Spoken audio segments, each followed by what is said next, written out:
boy. Oh man.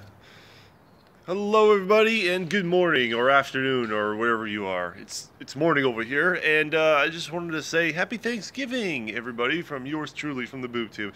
It's been quite a journey, and with that journey there's also been some up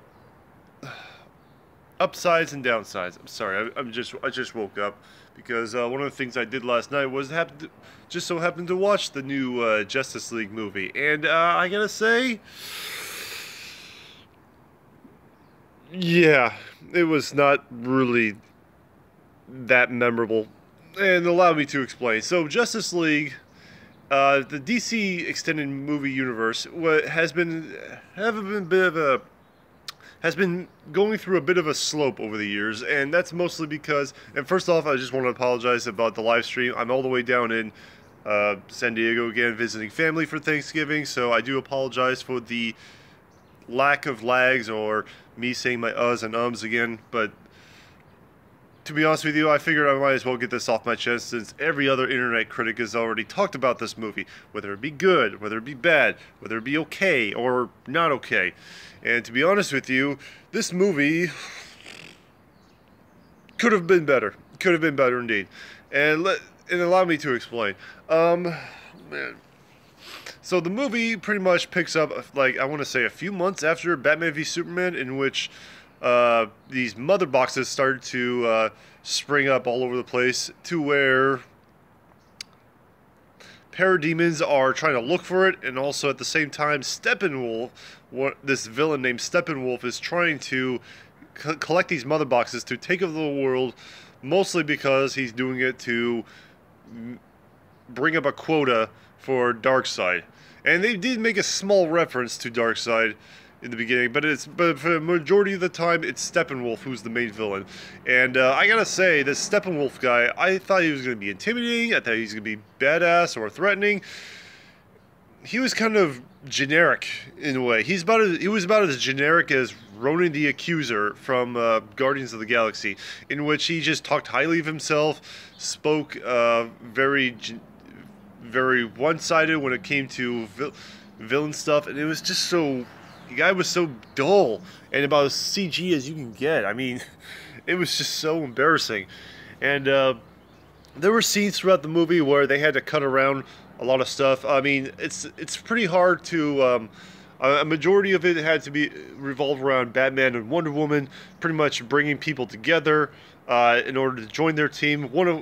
Two of which being a small mini subplot involving the Flash, another one with Cyborg, and another one with Aquaman, and they had to cram them in as best they can. But the thing is that when you're trying to cram 3, 4, 5 subplot holes into one little movie, it just tends to not fit. That's what it felt like. It didn't fit. And there was subplots that were littered all throughout this movie, which kind of jumped around so much, and I was just like, I mean, I was still drawn into it, but at the same time, it was just like, it just felt like it was just crammed in a little too hard. Like, you got these 5 fingers crammed into one little hole, and you know, just like a regular hole, like a hole down here, you know, like say for example, this is the movie plot hole, and you had one subplot, okay, 2.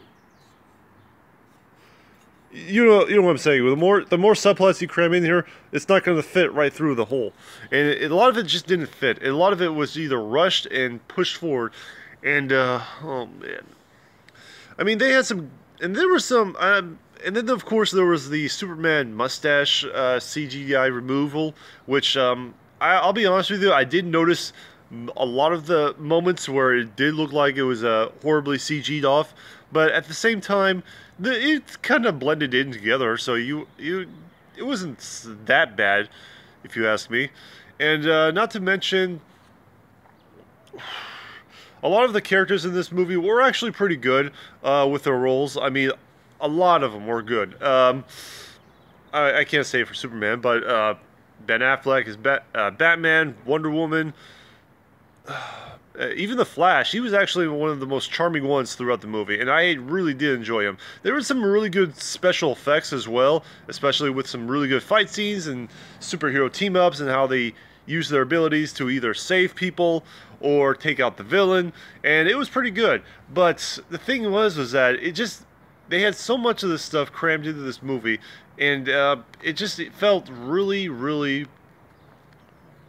it just didn't felt really awe-inspiring. I mean, when I watched the Avengers for the first time, seeing all these characters blend together and all these characters fight all these space aliens in New York and Loki, it felt really, really good. And it's just like it made it really memorable. This didn't. I mean, this is like the equivalent of watching a Justice League movie, cartoon movie, you know, straight to DVD, and that's what this entire movie felt like.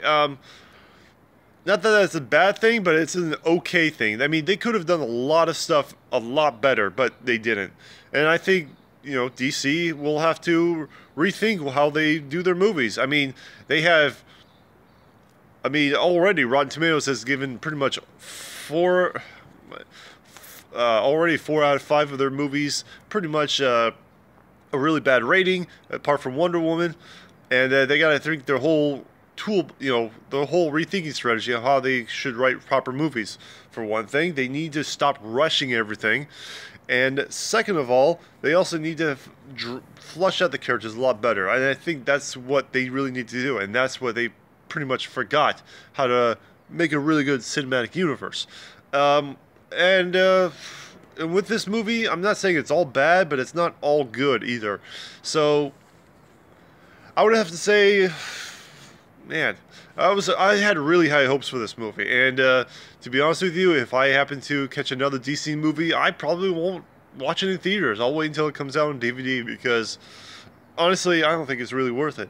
And I really hope that they take the time next year for Warner Brothers Pictures and DC movies in 2018 to make more better and flesh out videos. And with that said, I would have to say that this movie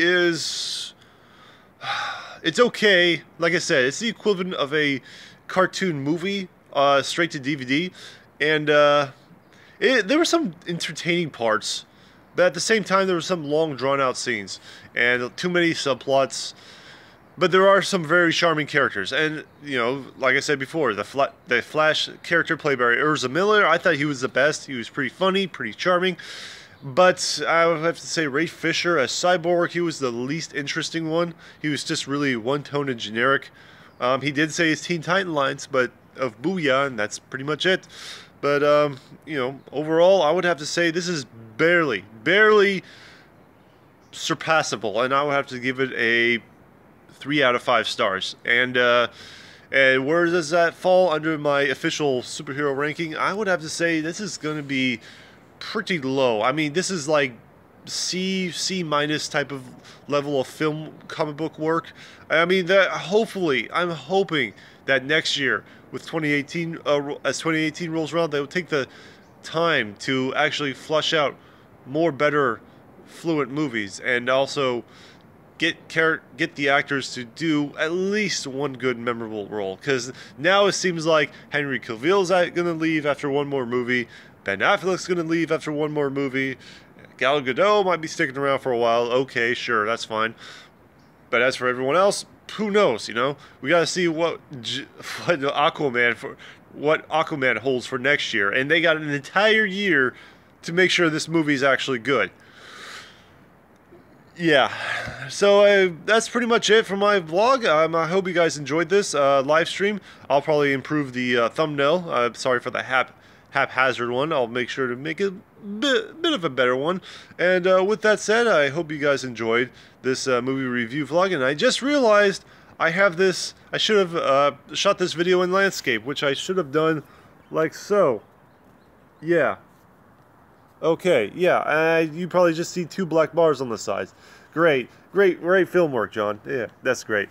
So, with that said, I hope you guys enjoyed this, and I hope you guys have a great Thanksgiving. Like I said before, I'm doing this right now. It's going to take me another day or two for me to get back home, but I just want to get this off my chest right now. Good quality YouTube work, right?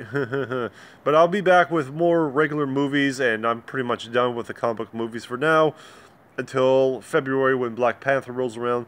So if you guys have any movie suggestions for me, just feel free to hit me up on Patreon for the $1 a month club. And with that said, I will see you all next time.